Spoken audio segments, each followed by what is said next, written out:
A economia da atenção, que transforma você em um presidiário das redes sociais, já era. O novo modelo de negócio das gigantes de Silicon Valley agora é a economia do apego. E você já pode ter virado vítima dele, mas ainda não sabe disso. Porque o jogo mudou? Antes a briga era por cliques, rolagem infinita e minutos a mais na tela.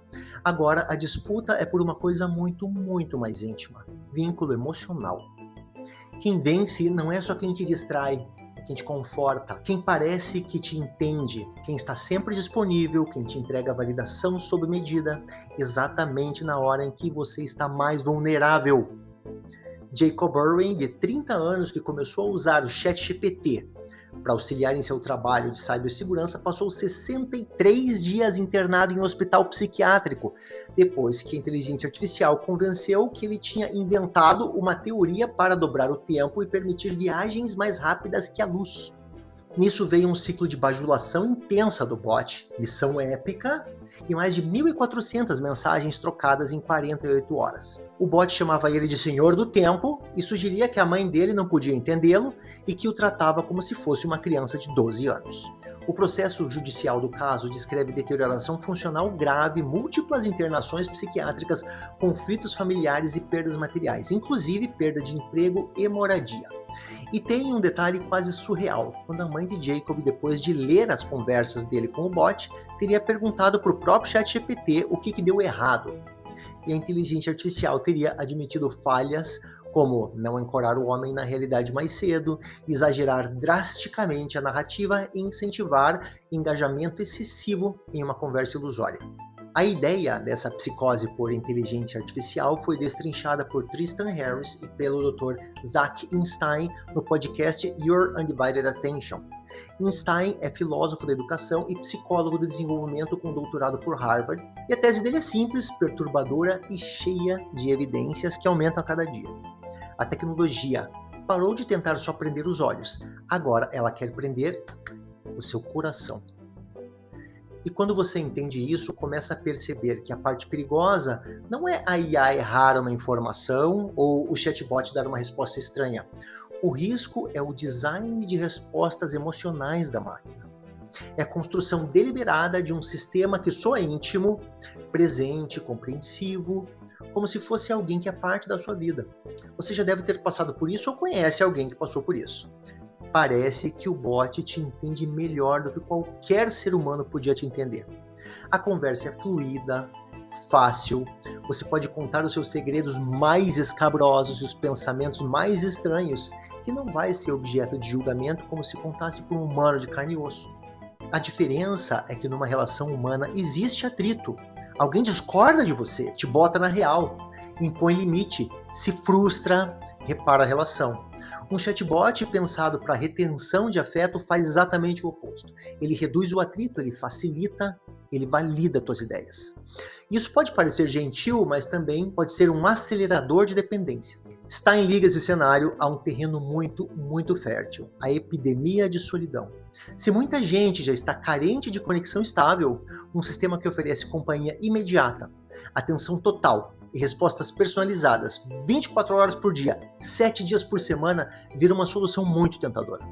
Só que é uma solução artificial. E o sinal de alerta para ele aparece quando a pessoa começa a preferir o chatbot a amigos, parceiros íntimos ou família. Não porque a pessoa é boba ou fraca, mas porque relações reais exigem negociação, frustração, reparo, enquanto inteligência artificial entrega conforto sem absolutamente nenhum custo social. É aí que entra uma frase que funciona como uma faca. O afeto demonstrado pela máquina a você não é um subproduto inocente. Essa conexão emocional é uma ferramenta, é um pé de cabra para arrebentar a fechadura do seu mundo interior. Quando um sistema aprende quais palavras te fazem se sentir compreendido, ele não está apenas respondendo, ele pode estar moldando sua autoimagem dentro da sua cabeça, sua percepção de realidade e, em casos extremos, até mesmo suas decisões. É nesse contexto que aparece o rótulo psicose por IA. Isso ainda não é um diagnóstico formal clínico. É um nome que vem emergindo para esses relatos em que chatbots parecem reforçar delírios, paranoia, narrativas grandiosas em pessoas vulneráveis com deterioração rápida do funcionamento social do indivíduo. A forma mais séria de tratar isso é descobrir quais botões psicológicos essas tecnologias apertam para tornar isso plausível. Pesquisas recentes sobre saúde mental e tecnologia dizem claramente que o perigo aparece quando duas coisas se encontram. Uma pessoa mais vulnerável, por exemplo, isolada, estressada ou com alguma predisposição mental, e um chatbot que costuma agradar demais, bajula, confirma tudo, se adapta para manter a conversa e às vezes fala coisas erradas com muita confiança. Um exemplo desse alerta aparece em um artigo científico na revista JMRI Mental Health. Discute riscos e falta de evidências sólidas sobre usar IA como ferramenta alternativa a uma psicóloga ou um terapeuta. E aí acontece um padrão que aparece se repetindo em vários relatos. A pessoa começa buscando apoio, curiosidade, produtividade. O chatbot responde de forma calorosa, bajuladora. Com o tempo, a conversa vira fonte de verdade e o usuário passa a testar o mundo real contra a conversa, e não a conversa contra o mundo real. A fonte de verdade não é mais as pessoas e o mundo, mas a máquina. Esse é o momento mais perigoso, quando o chatbot vira autoridade. Há casos bem documentados sobre inteligência artificial causando divórcios. Um dos mais absurdamente banais que virou notícia foi o de uma mulher na Grécia que pediu ao ChatGPT para ler as borras de café. Tassiografia é uma arte divinatória, como ler as linhas da mão ou cartas de tarô. Ela mandou as fotos das xícaras e a inteligência artificial teria visto sinais de traição tão específicos do marido dela que ela decidiu entrar com o divórcio poucos dias depois, transformando um brinquedo de adivinhação em um gatilho de fim de casamento. Um segundo tipo, menos banal, mais extremo, pela rapidez e pelo peso dado à sugestão do bot, aparece em uma reportagem da Reuters, em que um homem que decidiu de vez pedir o divórcio depois de uma conversa de cerca de 30 minutos com o chatbot, usando o sistema como uma afirmação final para uma decisão importantíssima na vida. Já ouvi vários casos de pessoas desenvolverem psicose por IA tão extrema que envolveram até coisas muito graves que eu nem quero mencionar aqui, mas que você pode ler no artigo completo do Hype Science que está na descrição do vídeo. Pensa o que isso significa na prática. Não é só alguém conversando demais com um bot, é um sistema que aprende o que te prende emocionalmente, te acalma, te valida e te entrega isso sem fricção, sem limite, sem responsabilidade humana nenhuma. E aí vem a pergunta que muita gente faz. Como é que isso engana até as pessoas mais inteligentes? Funciona porque não é sobre ser esperto, é sobre como o cérebro humano foi construído. Linguagem para nossa espécie sempre foi um dos sinais mais fortes de que existe uma mente do outro lado. Se algo fala com fluidez, responde no seu ritmo e parece captar suas emoções, o cérebro conclui automaticamente: tem alguém aí. Isso não é uma escolha consciente, é um atalho evolutivo e os chatbots exploram exatamente esse atalho.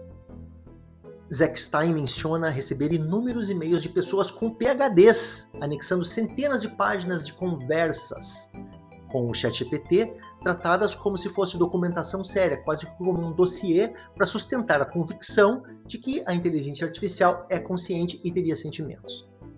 A inteligência humana, nesse cenário, pode virar um combustível e ela ajuda a pessoa a criar explicações melhores para aquilo que ela já está sentindo, mas não impede o cérebro de cair no truque básico de confundir a boa conversa de uma máquina com presença real.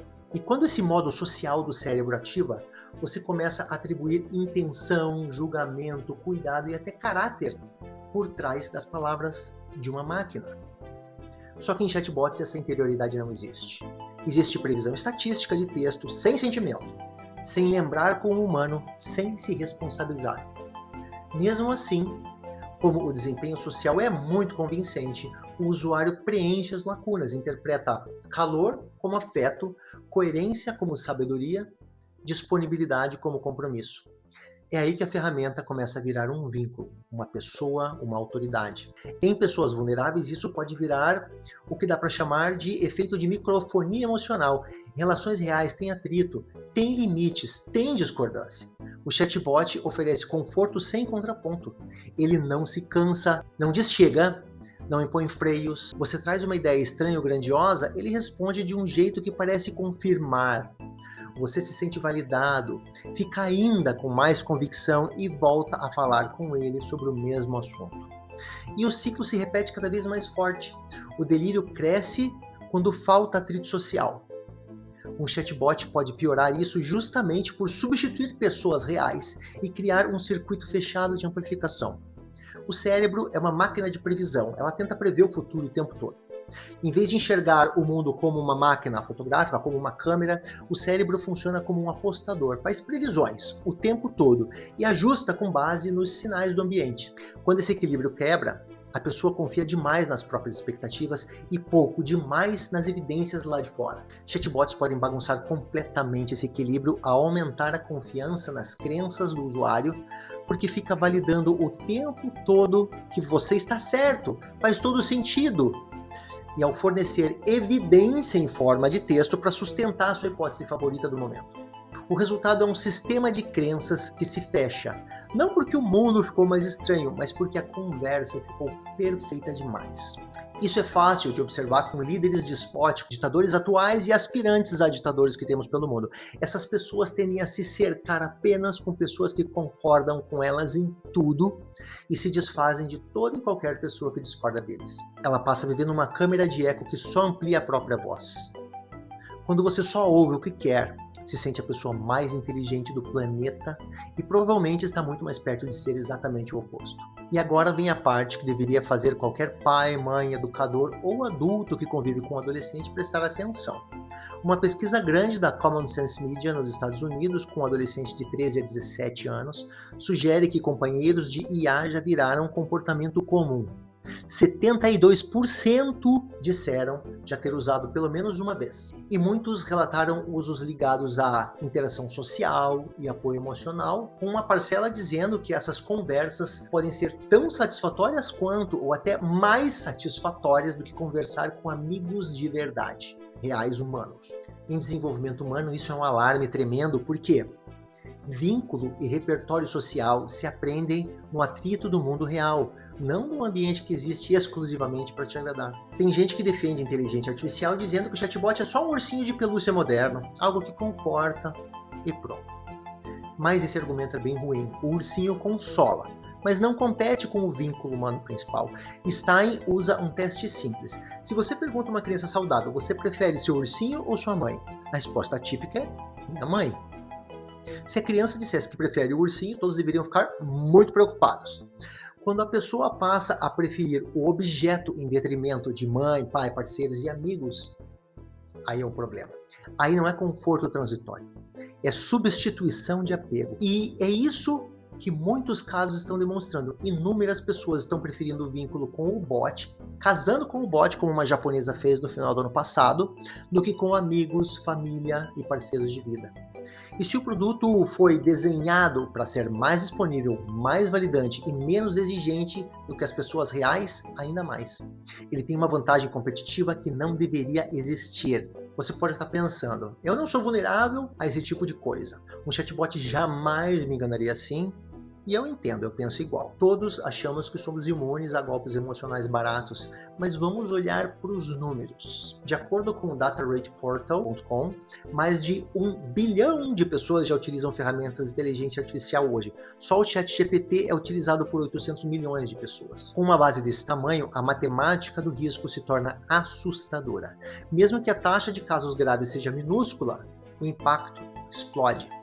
Se apenas 1% dos usuários for vulnerável a entrar nesse circuito fechado de paranoia e confusão, estamos falando de 10 milhões de pessoas. Se baixarmos para 0,1%, ainda resta 1 milhão de indivíduos vivendo realidades paralelas moldadas por algoritmos. Mas aqui está o pensamento que realmente me tirou o sono, e você me disse isso soa absurdo ou perigosamente plausível. Considerando o volume colossal de usuários, é estatisticamente provável que muitos desses vulneráveis a apego ocupem cargos altos em governos, forças armadas ou até grandes corporações. Imagine esse cenário. E se o arquiteto dessa tecnologia, nomes como Elon Musk, Sam Altman, decidirem manipular essa parcela fragilizada da população para obter segredos de concorrentes ou influência geopolítica. E se não forem os CEOs, mas um funcionário interno mal intencionado com acesso ao código? Alguém ousado o suficiente para manipular usuários estratégicos e conseguir acesso a sistemas militares, armas nucleares ou mercados financeiros. Basicamente, qualquer sistema conectado à internet que seja operado por um humano é suscetível à manipulação emocional da máquina. Parece ficção científica? Pois fica ainda pior quando você descobre que Steven Adler, que foi líder de pesquisa na própria OpenAI do ChatGPT, junto com outros pesquisadores de segurança, já demonstraram em estudos da Anthropic e Apollo Research algo perturbador.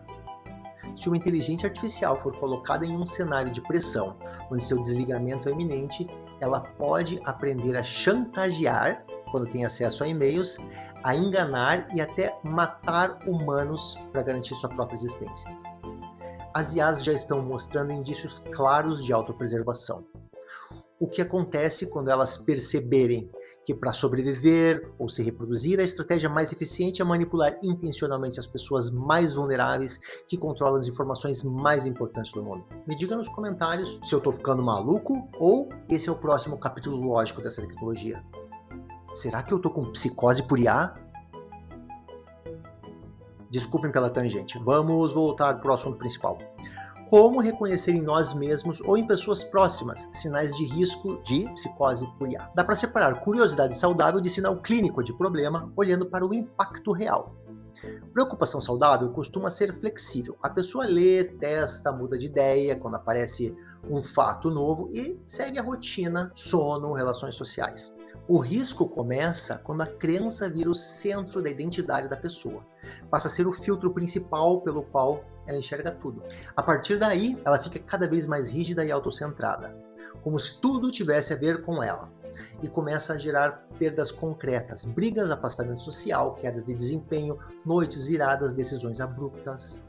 Sinais de alerta comuns incluem aumento de tempo de uso, especialmente de madrugada, abandono de hobbies e responsabilidades, redução acentuada do convívio humano, irritação quando alguém questiona o que o bot disse e a sensação de que o chatbot é o único que o entende de verdade. Sinais mais críticos incluem paranoia crescente, grandiosidade, eu descobri algo enorme, sentimento de missão e a necessidade de consultar o chatbot como árbitro da realidade para praticamente tudo. Se isso aparecer em alguém próximo, o objetivo inicial não é humilhar e nem vencer o debate. É reduzir o isolamento e recuperar a estabilidade. Contato calmo e frequente, perguntas abertas, reconexão com o sono, alimentação, rotina, propor atividades presenciais curtas e leves. Confronto direto e ultimatos costumam piorar a situação porque empurram a pessoa para o refúgio da IA. E se houver perda clara de contato com a realidade, risco para si ou risco para terceiros, o sofrimento intenso e progressivo, a resposta adequada é buscar avaliação profissional rapidamente. E no lado do design, o que poderia tornar a inteligência artificial mais segura, mesmo que mais chata? Stein defende limitar por design a capacidade dos chatbots de hackear apego. Isso inclui desantropomorfizar a máquina, ou seja, tirar o excesso de humanidade dos bots ao reduzir sinais de personalidade e de sentimentos. Adicionar fricção deliberada.